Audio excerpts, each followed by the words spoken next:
बम धमाके, non stop गोलीबारी, rocket धमाके, आगजनी और जलते शहर। सीरिया चल रहा है। पहले से कहीं ज्यादा भीषण युद्ध शुरू हो चुका है। इस बार जवाबी हमला सत्ता से बेदखल हुए बशर अल असद समर्थक फाइटर्स ने किया है। सीरिया में जहां जहां हयात अल तहरीर लड़ाके मौजूद हैं, वहां पर ताबड़तोड़ अटैक चल रहा है। सबसे खूनी लड़ाई लताकिया और टार्टस में चल रही है। सड़कों पर दौड़ती गाड़ियों से हथियार बंद लड़ाके बारूद बरसा रहे हैं। मकानों से मानो ज्वालामुखी विस्फोट जैसा लावा निकल रहा है।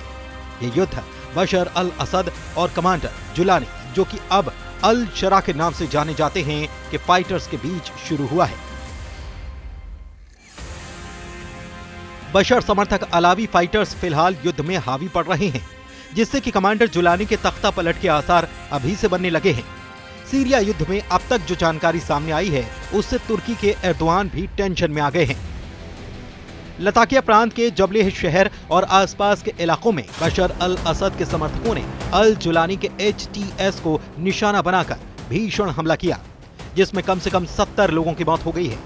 न्यूयॉर्क टाइम्स की रिपोर्ट के मुताबिक सीरिया की नई सरकार की सेना और देश से भगाए गए तानाशाह बशर अल असद के वफादार बंदूकधारियों के बीच रात भर खूनी झड़प होती रही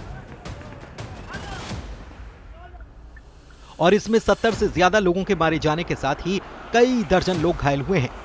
उधर सीरिया के विदेश मंत्री असद शैबानी का कहना है कि कुछ संगठनों की सीरिया में आतंकवादी गतिविधियों में इजाफा हो रहा है। ये सीरिया की राष्ट्रीय सुरक्षा और सामान्य रूप से क्षेत्रीय सुरक्षा के लिए बड़ी चुनौती है। हमारा मानना है कि ये खतरे न सिर्फ सीरिया तक सीमित होंगे, बल्कि पूरे क्षेत्रीय सुरक्षा को प्रभावित करेंगे। कमांडर जुलानी के खिलाफ बगावत करने वाले बंदूकधारी दमिश्क को रौंदने निकल पड़े हैं। सीरिया की सड़कें खून से लाल हो चुकी हैं। लताकिया में युद्ध के लिए निकले जुलानी के फाइटर्स ने भी करारा जवाबी हमला शुरू कर दिया है। HTS फाइटर्स ने ऐलान किया है कि बशर अल असद समर्थक एक भी लड़ाके को अब बख्शा नहीं जाएगा।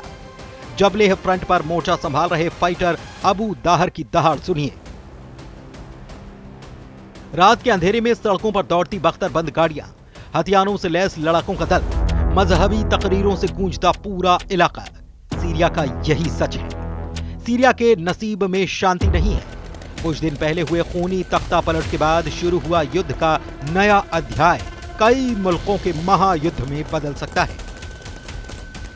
लताकिया और टार्टस प्रांत में जहां एक बार फिर से संघर्ष भड़क उठा है, ये इलाके सीरिया के भूमध्य सागरीय तट पर आते हैं।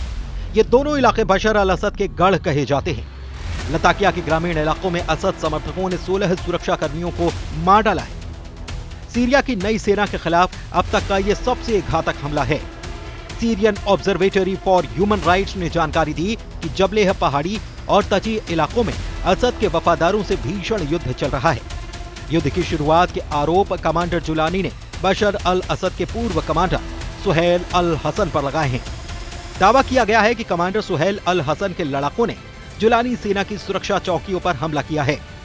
जवाब में सीरिया के सरकारी बलों ने लताकिया के एक गांव पर हेलीकॉप्टर से हमला किया, जिसके बाद ये युद्ध भड़क उठा। कमांडर अल हसन को द टाइगर कहा जाता है। सीरिया में अल हसन को ख्यात है। कमांडर अल हसन होम्स मिलिट्री कॉलेज में 1991 में लेफ्टिनेंट कर्नल बने थे। इसके बाद वो सीरिया वायुसेना रक्षा की विशेष संचालन इकाई में शामिल हुए। सीरियाई अरब सेना के सीरिया पैराट्रूपर टुकड़ियों की ट्रेनिंग अल हसन की देखरेख में हुई। सीरियाई अरब सेना के सेंट्रल कमांड संभालने के बाद हसन दमिश्क में तैनात हुए। सीरिया सिविल वॉर में अल हसन ने अल कायदा से लंबी लड़ाई लड़ी है। साल 2013 में अल हसन ने लताकिया से जबात अल नुसरा को मार भगाया था। सीरिया के गृह युद्ध में एक भी मोर्चे पर जंग न हारने का रिकॉर्ड अल हसन के नाम पर है। बशर अल असद के लिए कमांडर अल हसन ने होम से लेकर अलेप्पो तक के गढ़ को कई साल तक बचाए रखा था। अल हसन को लेकर आखिरी बार तुर्की ने बड़ा दावा किया था। तुर्की ने ऑपरेशन स्प्रिंग शील्ड में अल हसन को निशाना बनाने का ऐलान किया था। अल हसन को ड्रोन अटैक में घायल होने की जानकारी भी दी गई थी, मगर इसके बाद भी उनका अता पता नहीं चल रहा था। अब सीरिया में जब दोबारा भीषण लड़ाई छिड़ गई है, तो सीरिया के टाइगर का नाम फिर से सामने आ चुका है। कमांडर जुलानी, जिसे सिर्फ एक कमांडर का विद्रोह मान रहे हैं, असल में बात उससे कहीं ज्यादा गंभीर है। रूस में बैठे बशर अल असद के इशारे पर एर्दोआन की जमीन खिसकाने वाला युद्ध शुरू कर दिया गया है। रिपोर्ट के मुताबिक सीरिया के तटीय राज्यों में नई बनी सुन्नी मुस्लिम सरकार के खिलाफ जबरदस्त गुस्सा है। सुन्नी लीडरशिप के खिलाफ अलावी समुदाय तख्ता पलट युद्ध शुरू कर चुकी है।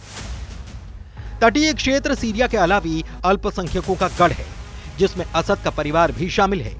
अलावी समुदाय सीरिया की कुल जनसंख्या में 10% के करीब है। गिनती में कम होने के बावजूद अलावी लीडर्स ने 50 साल तक सीरिया की सत्ता अपने हाथ में रखी।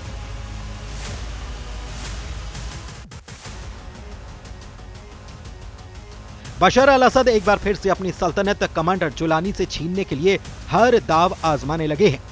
इसकी वजह जुलानी के लिए कई सख्त फैसले हैं। सीरिया के राष्ट्रपति पद संभालने के बाद जुलानी ने असद के भरोसेमंद अधिकारियों और नेताओं के खिलाफ मुहिम चलाई है। कई अधिकारियों और नेताओं को गिरफ्तार किया गया, जिसके खिलाफ हथियारबंद लोगों ने एकजुट होना शुरू कर दिया। लताकिया और टाटस में नई सरकार के खिलाफ लगातार हिंसा हो रही है।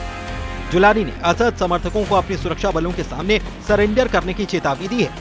इसके लिए सीरिया में कई सुलह केंद्र बनाए गए, लेकिन नई सरकार ने सरेंडर करने वालों को माफ करने का वादा नहीं किया, जिससे कि असद सरकार के ज्यादातर समर्थकों ने सुलह प्रक्रिया में हिस्सा लेने से इनकार किया और हथियार उठा लिए। इन विद्रोहियों की कमान सीधे कमांडर अल हसन के हाथ में बताई जा रही है। मतलब जैसे जुलानी ने तुर्की के बैकअप से बशर को उखाड़ फेंका, वैसे ही जुलानी के लिए विस्फोटक प्लान एक्टिव हो चुका है। लेकिन सवाल है कि बशर अल असद किसके दम पर जुलानी से भिड़ चुके हैं। क्या ईरान तुर्की को सबक सिखाने के लिए बशर की वापसी करवाने वाला है, या फिर अमेरिका ने जुलानी के खिलाफ ऑपरेशन शुरू कर दिया है? कहीं नेतन्याहू ने तो तुर्की समर्थक के खिलाफ मोर्चा खोल दिया, या फिर प्रेसिडेंट पुतिन ने एर्दोआन को हक में लाने के लिए बशर को बैकअप दे दिया है। हाल में ब्रिटिश रॉयल नेवी के जारी किए गए मैप ने सीरिया पर एक सिग्नल दिया था। समुद्री रूट मैप में सीरियाई बंदरगाह टार्टस से उत्तरी सागर तक मालवाहक जहाज का रास्ता दिखाया गया था। ब्रिटिश रॉयल नेवी ने 3 दिन के अभियान के दौरान इंग्लिश चैनल और उत्तरी सागर के बीच जिस मालवाहक जहाज की निशानदेही की, उसके साथ रूस के युद्धपोत भी चल रहे थे। मतलब कि रूस सीरिया में कुछ न कुछ करने की तो प्लानिंग कर चुका है। पहले भी पुतिन की पावर से ही बशर अल असद ने 14 साल तक सिविल वॉर में दबदबा बनाए रखा। वो पुतिन ही थे जिन्होंने अमेरिका और तुर्की के न चाहने पर भी बशर अल असद को बचाए रखा। मगर यूक्रेन युद्ध में पुतिन के उलझने का फायदा उठाकर तुर्की ने सीरिया में तख्ता पलट करवा दिया। 27 नवंबर 2024 को शुरू हुआ सैन्य विद्रोह इतना सधा हुआ था कि बशर अल असद की 24 साल पुरानी सल्तनत को कुछ ही देर में उखाड़ फेंका गया। ऑपरेशन डिटरेंस ऑफ एग्रेशन की कामयाबी का सेहरा कमांडर जुलानी के सिर सजा, लेकिन इसके असल मास्टरमाइंड कोई और नहीं, एर्दोआन थे। बशर की विदाई के बाद जुलानी का अंकारा भागम भाग ने सब कुछ शीशे की तरह साफ कर दिया। हालांकि सीरिया के ज्यादातर हिस्से में जुलानी विरोधी ग्रुप का कब्जा बरकरार है। इसमें कुर्द फोर्स और अलावी ग्रुप सबसे ज्यादा मजबूत हैं। फिलहाल कुर्द फोर्स शांत बैठी है, लेकिन युद्ध भड़का तो कुर्द फोर्स भी एक्टिव हो जाएगी, जिसके बाद फिर से वही हालात बनेंगे, जिससे कि महाशक्तियों को सीरिया बैटल ग्राउंड में आना ही पड़ेगा। एक वक्त सीरिया में अमेरिका, रूस, तुर्की जैसी महाशक्तियां टकरा चुकी हैं।